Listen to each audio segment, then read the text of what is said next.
This video is on your body and harnessing its power. I know that growing up, I was definitely kind of self-conscious. I didn't quite fit the mold per se.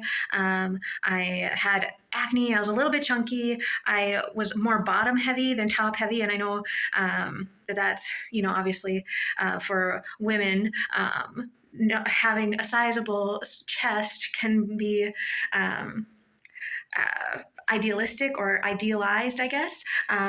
You don't hear as much about butts as in relationship, especially I'd say to white women and their sexuality.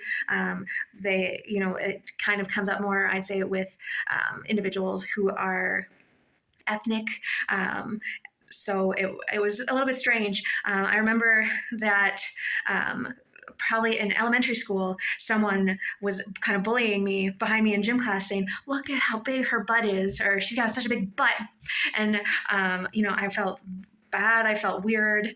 And then I just kind of let it go. That's one thing. Butts are on your backside. So, they don't seem as important as, say, all of the acne that I had. So it was not as pressing to my self-image as my face was. So I didn't really think too much on it at the time, but it's kind of been a continual a thing. And of course, I didn't think of it in regards to my sexuality too, because, I didn't really see myself like that when I was growing up. I just didn't see myself like that. And so I didn't think that I wasn't styling it. I wasn't owning it. It was in the back. I used it to poop, and that was kind of it. So perhaps I took that for granted as well. The fact that I had generous assets.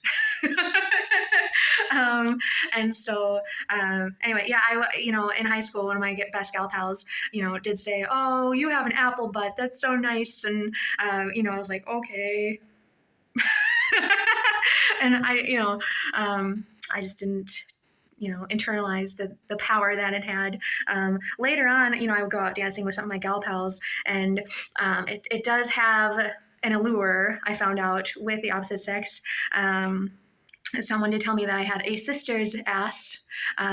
He was a black male, very attractive. And so I took that to heart. That was really nice.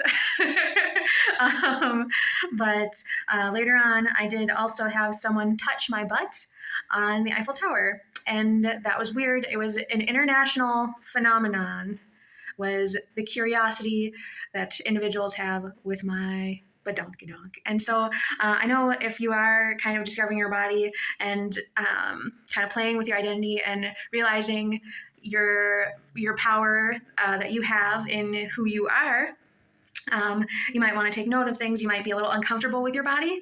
Again, it is not having a large badonkadonk, being bottom heavy, isn't always talked about in relationship, again, to white women.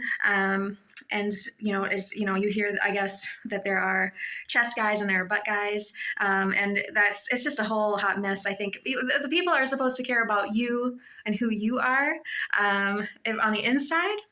On the inside, but that doesn't mean that you aren't going to hear those things about who you are, about these physical judgments. Just know that you're beautiful the way you are, and this is your body. You can rock it, and do rock it. You are beautiful. You are beautiful. You have power over it. It does not control you.